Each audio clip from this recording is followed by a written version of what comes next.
Algebra 2 skills number 19, the factor and remainder theorem. Let's start with the remainder theorem.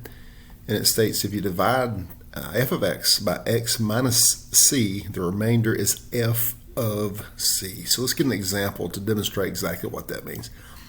So let's say that we're dividing this polynomial by x plus 9.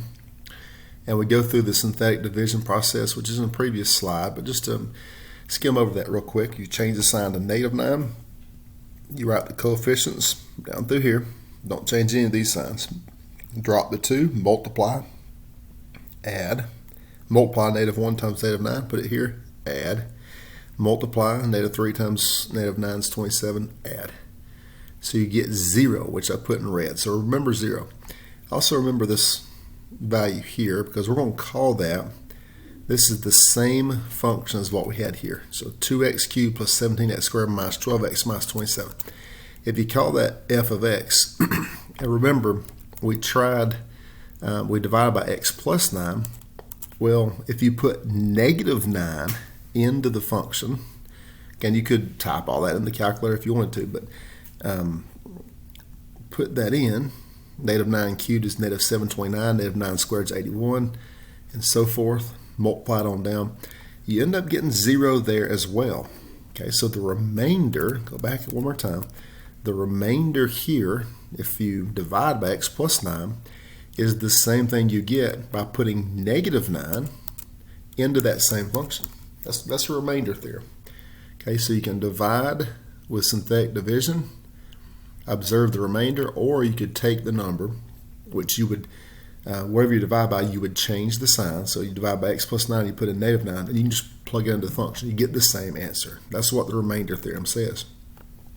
The factor theorem says if you divide by a polynomial and have a remainder of 0, then it's a factor. Okay, so factor should be synonymous with a remainder of 0. So let's look at an example there.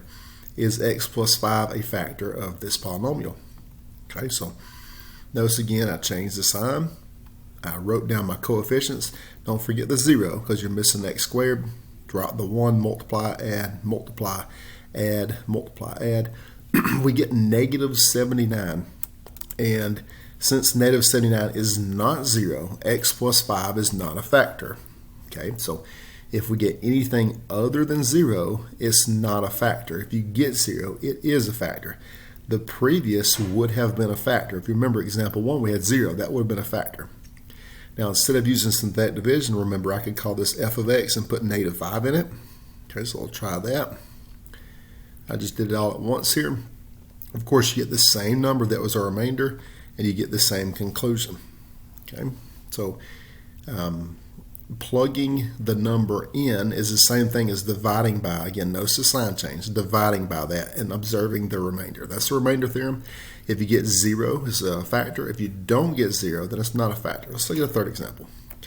Which of the following is not a factor of the given polynomial? Now, I'm not going to show all of the synthetic divisions here, all the times I plugged it in. That might be a good exercise for you as a viewer to do. But if you do that, I did it with the synthetic division. Notice you get a remainder of 0 for each of these, but for the C, which is going to be our correct answer, we get a non-zero remainder. So if you get a remainder of 0, it's a factor. If you get a non-zero remainder, it's not a factor. So the correct answer to this problem would be C. And again, I encourage you to work that one out.